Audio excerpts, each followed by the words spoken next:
Exhibit A, Flesh-eating ghoul, The Walking Dead, or most commonly known as a zombie. Wikipedia describes zombies as reanimated corpses come back to life to feast on human flesh, and sometimes blood, sometimes brains.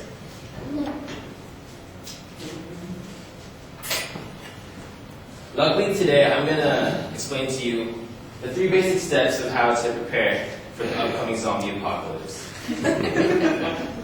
These steps include finding enough resources like food and water, finding a shelter that can protect you from the oncoming hordes, and having enough weaponry to protect yourself from the hordes.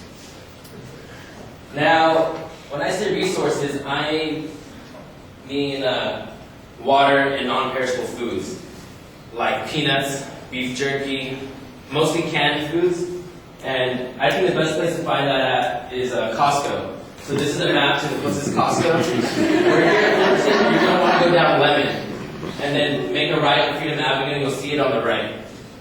And when you go in there, don't go in with the dinky carts that you bring into Ralph's and Stater Brothers. Okay, I'm talking about the push carts, alright? We're prepared for the zombie apocalypse, and if you only go in there with a push cart, you're going to run out of resources, and you're going to die. The people who go into Costco only stocking up with a push cart, the small push cart instead of the big one that you can surf on, you're going to see them running out of their shelters and risking their lives to raid a nearby 7-Eleven or Quick Mart or whatever. And you're going to be laughing at them from your shelter. And on the top of shelters, you need to be able to find a spot that doesn't have a lot of windows. Something really similar to the nuclear fallout shelters that you made during the Cold War. So you can just use that one. But since you have more time to prepare for it, I would suggest making it a little bit more roomy. Something similar to Brandon Fraser's nuclear fallout zone in Blast from the Past, or maybe the Hatch in Lost, if some of you guys remember that. And another good addition is probably to have like a machine gun or turret on the front where you can mow down zombies with. Basically, you want to have as many guns as possible. So you need at least 2 of these, 2 of each, and pretty much equip like any Call of Duty character, Modern Warfare, like all of them. You need to have all the guns.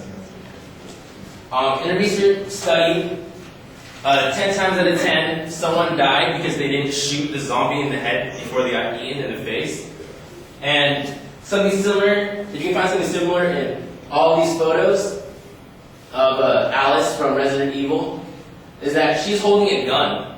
And the reason why she survives for 4 movies is because she has guns like no one's business.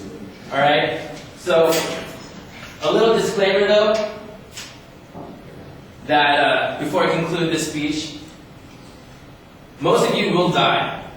This is a zombie apocalypse, and although I've shared with you 3 basic steps of finding enough resources, particularly water and non-perishables, sometimes Diet Coke for Richard, finding a good shelter, not with a lot of windows, like an I Am Legend, and 3, having enough weaponry, like Alice. Then you may be able to survive. Right. Thank you.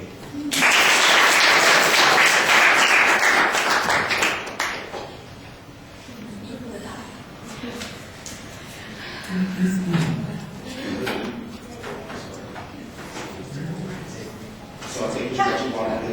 Yeah. Oh yeah, no, you guys should watch the presentation. Which one was it? Oh, yeah. I didn't get to watch it yet. No, I've seen it. I saw the last one. Every guy. Actually, no. Was that the movie star?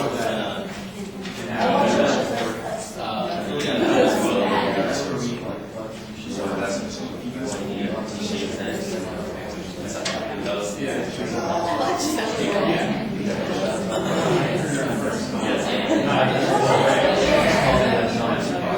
Yeah, I saw that. I didn't read it yet. I think it's really funny. Yeah, that was funny.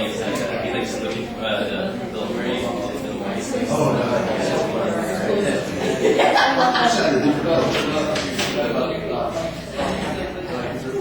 The which? Oh yeah. Well, I mean, I kind of wanted to stress that you should have tones it down. And you should have like catches in those business and everything. Don't forget, it's like always a second. It's great for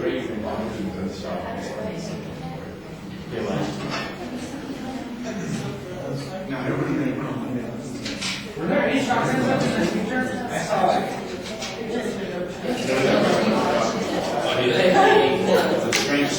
All right, Ted Anthony. I like the picture that you start with as your attention device. Your goal is clearly stated. You have a very solid preview of what you're going to do. I think you've got a fun topic. You're going to enjoy what you're talking about.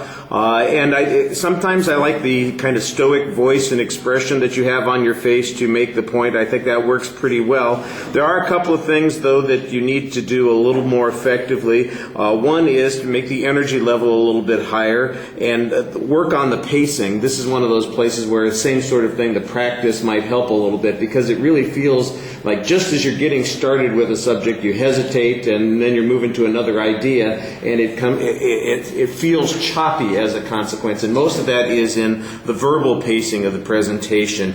If you also have some stories that you could fatten this up with a little bit, I think that would help. You make references to some of the movie kinds of scenarios, but talk about. I like the one story that you had where, if you don't stock up at Costco with the extra large, you're going to be out there trying to scrounge there at the 7-Eleven, and the zombies are going to get you when you go out in that situation. And everybody else who you waited for at the Costco with those big carts, they're going to be laughing at you on the inside. You need more things like that throughout the speech. Jokes about I like some of the jokes that you had about being armed, and of course the pictures all get good laughs. They have a very good effect on the audience there. So I like the topic. I enjoyed what you did. I just think that you could do a little bit more and make it flow a lot more smoothly. Otherwise, things are generally solid, and I think you're doing okay on the presentation things. But this is one of those subjects where you kind of have to put on a little bit of a persona, acting out like you're the general or the colonel giving people directions about these kinds of things, or warning them from a post-apocalyptic point of view, so that you seem like you are the authoritative, knowledgeable person. And the way to do that involves having that commanding flow of the information, being able to go through it smoothly. That would sell it a lot more. All right, thank you.